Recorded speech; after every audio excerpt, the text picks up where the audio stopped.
काली नजर। माँ, माँ, अरे क्या माँ माँ कर रहा है? बकरी का बच्चा है क्या? अरे माँ, मजाक छोड़ो। मुझे फाइनली वो मेन चौराहे वाली दुकान मिल गई है। अब देखना, आपका बेटा दुगनी स्पीड से पैसा कमाएगा। उफ़, ये क्या? मेरी ऑनलाइन मेकअप क्लास चल रही है। इतनी जोर से क्यों बोल रहे हो आप दोनों? अरे मेरी धर्म पत्नी जी, मेकअप क्लास बाद में करना। वो चौराहे वाली दुकान मिल गई है हमको। अरे वाह!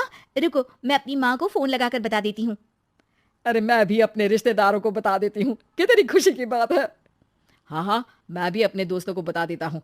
1 हफ्ते बाद रजिस्ट्री है। बस, घर में खुशी का मौका था। उन तीनों ने अपने अपने फोन उठाए और लोगों में बात फैलाना शुरू कर दिया।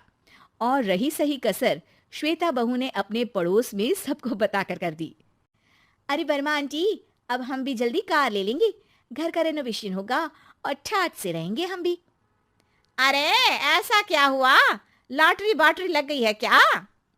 अरे इस बार चौराहे वाली मॉल में हमको भी दुकान मिल गई है। दुकान नंबर 21, जो एकदम चौराहे पर है। अब ग्राहक बढ़ेंगे तो आमदनी भी बढ़ेगी ही ना। अरे वाह, कितनी खुशी की बात है। मैं बहुत खुश हूँ तुम्हें इतना खुश देख के। बाकी एक बात कहूँ, सबको मत बताते फिरना। किसी की नजर लग जाएगी तो खुशी की खबर वापस लौट जाएगी। हैं? ऐसे थोड़ी ना होता है। अब डरा रही हो।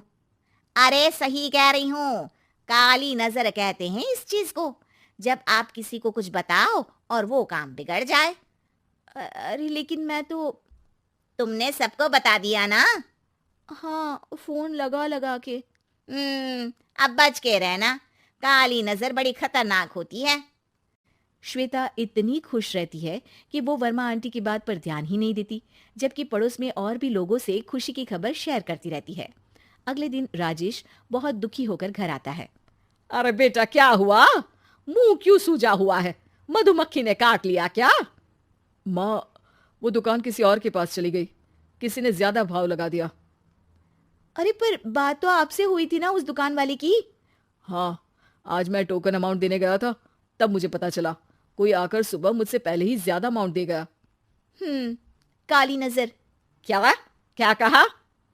वर्मा आंटी ने समझाया था कि किसी को बताना मत, वरना काली नजर लग जाएगी। अच्छा, तुम्हें उनकी बात मान लेनी चाहिए थी। उनकी बात मान लेती, लेकिन उसके पहले ही सबको बता चुके थे ना हम तीनों।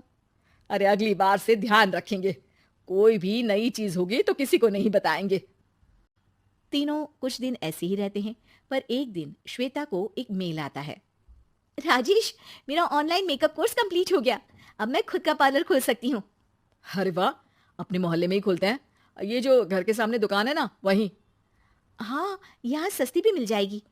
अगले दिन श्वेता वर्मा आंटी के पास जाती है, मिठाई का डब्बा लेकर। अरे आओ आओ, कैसे आना हुआ? जोर से नहीं बोलूंगी। वो सामने वाली दुकान है ना, वहां मैं अपनी पार्लर की दुकान खोलने वाली हूँ, उसकी मिठाई है। अरे वाह, बहुत बधाई हो तुमको। हाँ, मैं कमाने लगूंगी तो राजेश पर पूरे घर का बोझ नहीं रहेगा ना आंटी जी। ये तो है, पर ये बता कि तूने ये बात किसी और को तो नहीं बताई ना? अरे नहीं नहीं, पिछली बार गलती कर दी थी। काली नजर लगी किसी की और राजेश के हाथ से वो दुकान चली गई थी। सबको मत बताना। चलो मैं चलती हूँ, कल दुकान की बात करने भी तो जाना है। अगले दिन श्वेता दुकान के लिए मालिक से बात करने जाती है। अरे लेकिन दुकान तो हम कल रात को ही किसी को दे चुके हैं। कल ही? हाँ, कल ही। 2 दिन बाद कोई यहाँ पार्लर भी खोल लेगा। आप कहीं और दुकान देख लीजिए। अरे पर हमको भी तो पार्लर ही खोलना था। हाँ भाई, ये एक ही दुकान है, आधी आधी तो नहीं दे सकता ना मैं। राजेश और श्वेता घर पर हताश होकर आ जाते हैं। इस बार तो किसी को बताया भी नहीं था, अब किसकी काली नजर लग सकती है? सुनो, तुमने माँ को बताया था क्या? अरे कैसी बात कर रही हो? माँ की नजर थोड़ी ना लगेगी। पक्का तुमने किसी को नहीं बताया था ना? सिर्फ वर्मा आंटी को बताया था, उन्होंने ही मुझे किसी को नहीं बताने को कहा। अरे यार, तुम भी सही हो। मेरी माँ को नहीं बताने को कह रही हो, पर वर्मा आंटी को बताना तुम्हें जरूरी लगा। अरे वर्मा आंटी ने ही तो काली नजर के बारे में बताया था ना, वो हमेशा हमारा भला ही तो चाहती हैं। मेरी माँ भी हमारा भला ही चाहती है। अरे पर चिल्ला क्यों रहे हो? बात नहीं कर सकते क्या आराम से? नहीं आता हूं आराम से बात करना, और करना भी नहीं चाहता हूं मैं। दुकान जाने का दुख गुस्से में बदल गया था और राजेश और श्वेता में बात बंद हो गई थी। 2 दिन बाद मोहल्ले में पार्लर का इनॉग्रेशन हुआ, जिसमें मोहल्ले के सभी लोगों को बुलाया गया, पर श्वेता, राजेश और माँ नहीं जाते। माँ, अंदर आ जाओ, क्या देख रही हो? अरे नया पार्लर देख रही हूं अपने आंगन से। देखो, माँ को दूसरे का सुख देखने में कितना मजा आ रहा है। मेरा दुख नहीं दिख रहा इन्हें। यहाँ मेरा पार्लर भी तो हो सकता था। अरे चुप रहो यार, हर बात में लड़ाई क्यों ढूंढ रही हो? राजेश और श्वेता फिर बहस करने लगते थे। तभी माँ ने दोनों को बाहर बुलाया। अरे जरा देखो तो, दुकान चलाने वाले का बोर्ड पर नाम क्या लिखा है? श्रुति वर्मा। गाड़ी निकाले बेटा, हमें कहीं जाना है। काली नजर का इलाज कराने? राजेश अपनी बाइक निकालता है। तीनों ट्रिपलिंग कर रहे हैं। माँ राजेश को उस मॉल वाली दुकान पर लेकर जाती है जहां राजेश अपनी दुकान खोलने वाला था।